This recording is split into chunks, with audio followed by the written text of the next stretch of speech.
right, let's just jump right in. Today, we're diving into what is arguably one of the most dramatic structures in modern history, the Berlin Wall.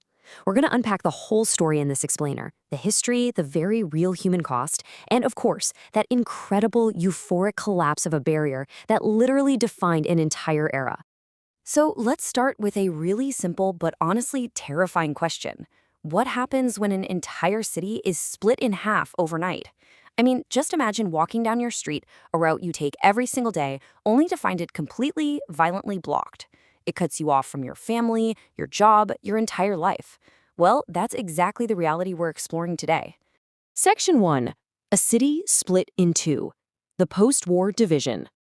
Okay, so to understand this, we have to go back to the late 1940s. Out of the rubble of World War II, Germany was basically carved up by the victorious Allied powers.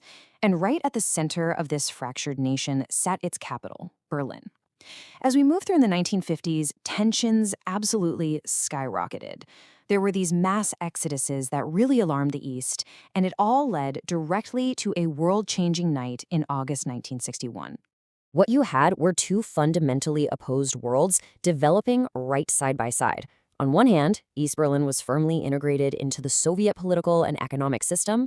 On the other, West Berlin was operating under the Western Allied system. You literally had two completely different realities sharing the exact same streets, and everyday civilians were caught squarely in the middle of it. And the breaking point really came down to this staggering number: millions. By 1961, millions of people had packed up their lives and fled to the West. And look, this wasn't just a loss of population. It was a devastating brain drain. The East was rapidly losing its brightest young professionals, its skilled workers, and it was pushing the East German economy right to the brink of total collapse.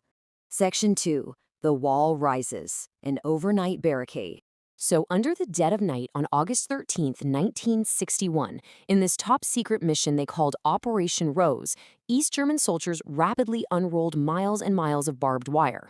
Berliners literally woke up in the early hours to discover that their daily commutes, their familiar streets, were just suddenly blocked by sharp wire. Normal city life was instantly frozen.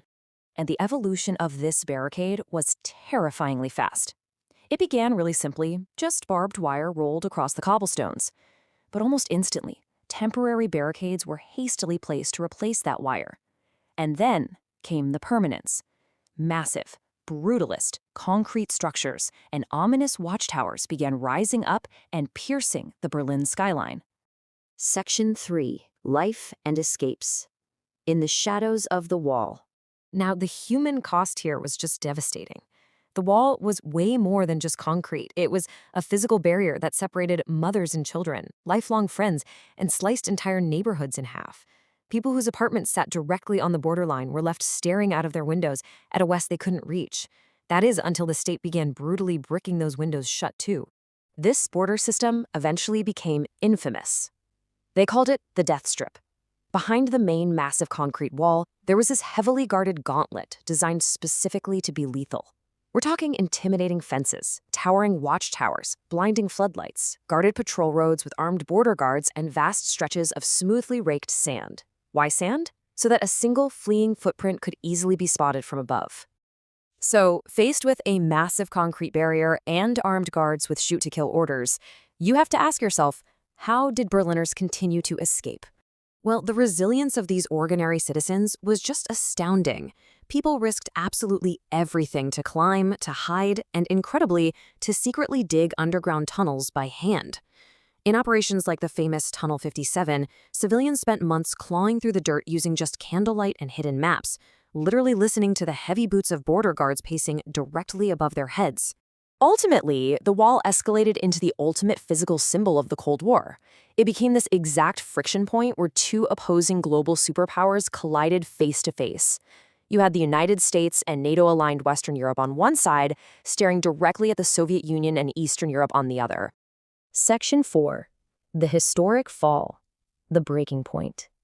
By the late 1980s, the geopolitical ice was really starting to crack. Peaceful gatherings and mass demonstrations began spreading through East Germany, and with newspapers reporting on democratic reforms rippling across neighboring Eastern European nations, citizens grew increasingly confident.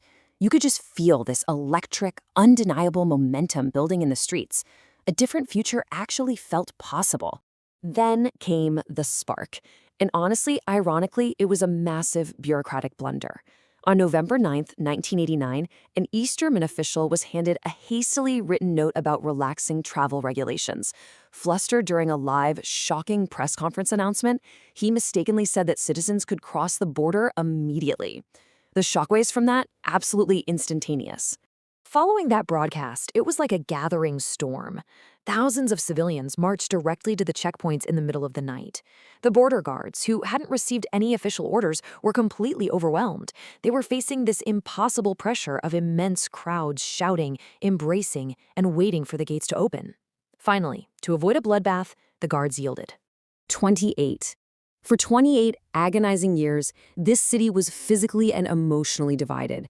Just think about that. For nearly 3 decades, families were kept apart by nothing but concrete and barbed wire. Section 5. The wall's lasting legacy. A symbol reborn. When the pressure finally broke, the world watched in absolute awe. Ordinary citizens crossed freely for the first time in 28 years, celebrating and embracing strangers. Euphoric Berliners, they called them wall woodpeckers, actually brought hammers and chisels to physically break the concrete that had imprisoned them. It was truly a defining moment in ending the Cold War. Looking at the remnants of it today, we're left with a really powerful truth. The Berlin Wall was built to divide a city. Its fall became a symbol of a world coming back together. It forces us to ask, what invisible walls are we still allowing to be built today, and what's it going to take for us to finally tear them down? Thank you so much for joining me for this explainer. If you found this backdown insightful, definitely follow Historon1. Keep learning, keep questioning, and I'll see you next time.